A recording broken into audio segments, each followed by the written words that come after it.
Welcome to season 2 of Fresh Off the Boat. My name is Arjun Seth, and I am the founder director of Edbrand at collegefair.live. I'm so delighted to have Mehul Bhargav with me, a student I've known for almost 6 years now. And when he moved from Gurgaon to Kolkata, I also met him at our Kolkata office.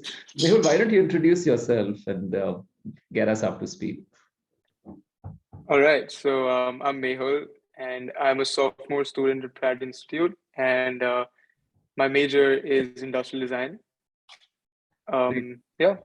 And then, when I first met you, it was quite clear that you had that art and creative streak, but at that point, you were also juggling and struggling to figure out what you want to do in college. And I'm glad that you chose your heart over head and pursued industrial design.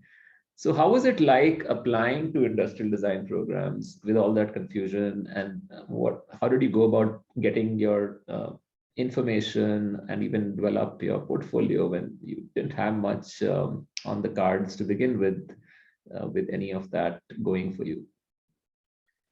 So a lot of it actually came to me, the information, the process, um, through obviously the internet, but also talking to a few of my friends who had already applied for design school or for art schools. They told me that portfolio, building a portfolio for your application is the most important thing. Um, you basically show your work through your portfolio, and I think that's what I think, because you normally don't have a specific answer to how you get into a college, because they look at many things. But for a design school, I think the most important thing is portfolio, um, and how you present yourself through that portfolio. So there has to be a story, a plot from. So it's a journey from, you start from here, and then you end at this product or this art piece or this design. So you basically show yourself through that journey, and I think that's the most important thing when you choose to apply to a design school.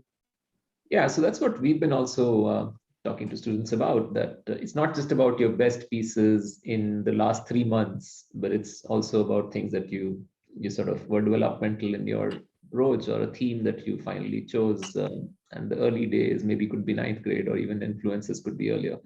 So industrial design in particular, maybe they don't have anything specific that they want a general art portfolio would do, or do you think it was a bit different for you applying it? For applying as a freshman, it's advisable that you have a variety of art pieces and designs in your portfolio, just to show that you have the design element in you, because at the end of the day, you start in the foundation year. So you're basically doing everything in the first year and then deciding what you want to do.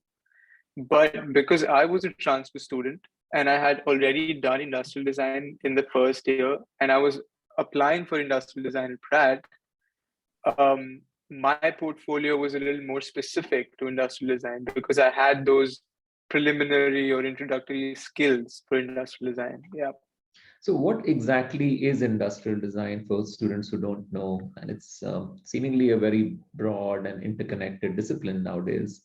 So if you can explain that, and what focus have you found to be interesting, or what the future holds for industrial design graduates?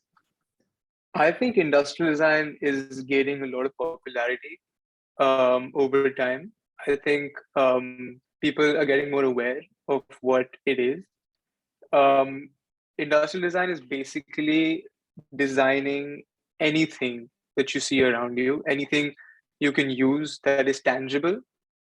Or nowadays, you can also have UI UX design under industrial design as well. So anything from a lamp that you see behind me, or the laptop I'm talking to you on, a phone, a wallet, a mask, anything that you see, furniture, toys, stuff like this, that comes under industrial design. So we're just designing how it looks, how the user uses it, how the experience with it is. That's the main idea of industrial design. more or less. Yeah.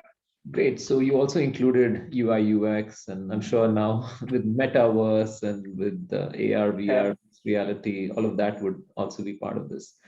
So as a design student, what do you really study, which is more theoretical or sort of, gives you the mindset of a designer? Um, so the theoretical part in industrial design is mainly the techniques that you use. Um, so it's a subject that has been going on for hundreds of years. That's because people make things every day. So there are a few old school techniques that every design school would teach students.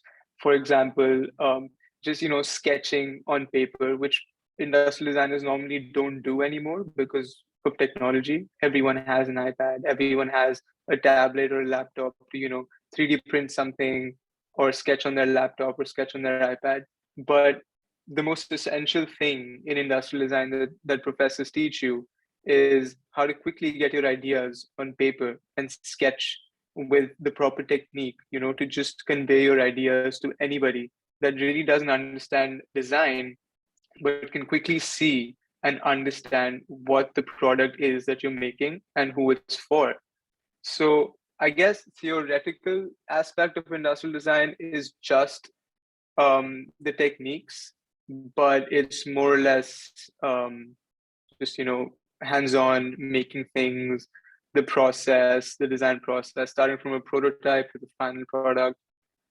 Just looks like a linear journey, but it's really going back and forth, research, stuff like that.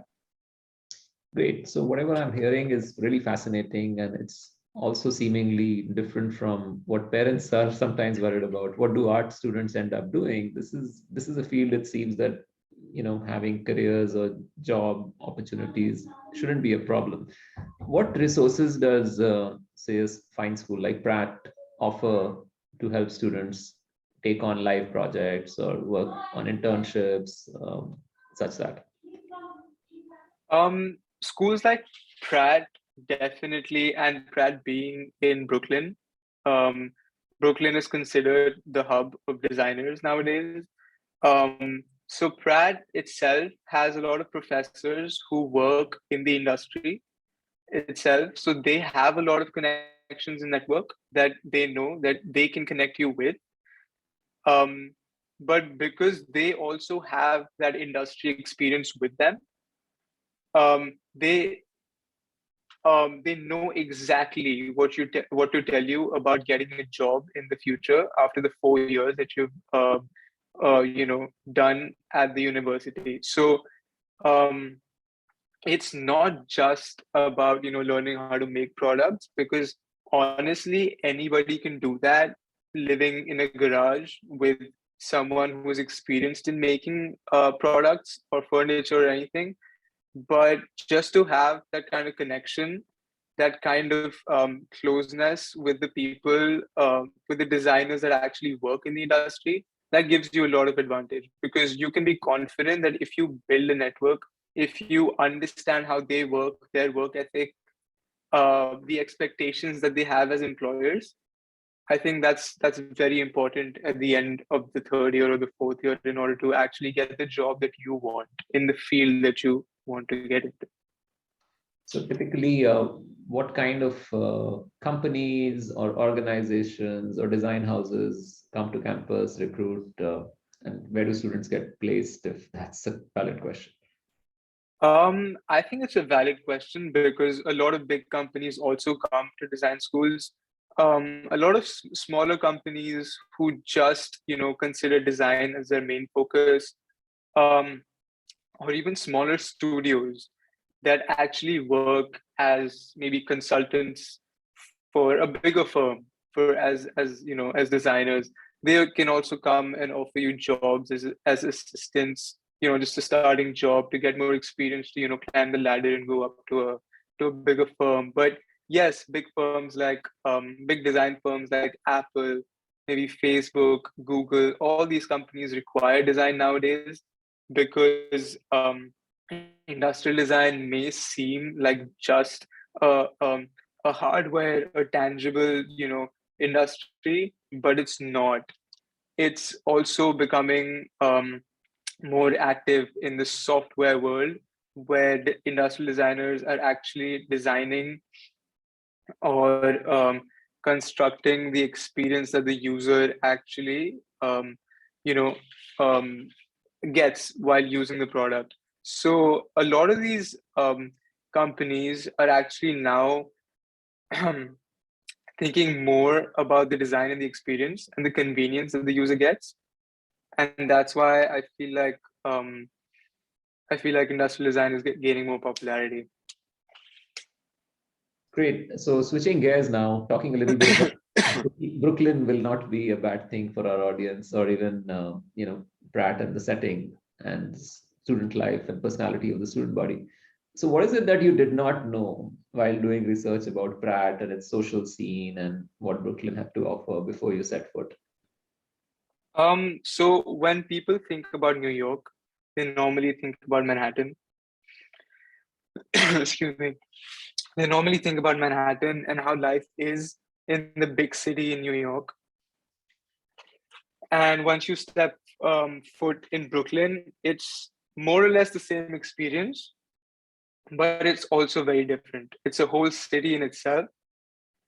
There are different kinds of people, there are different kinds of opportunities, which you don't really see or hear about on the internet, because normally everyone's talking about Manhattan.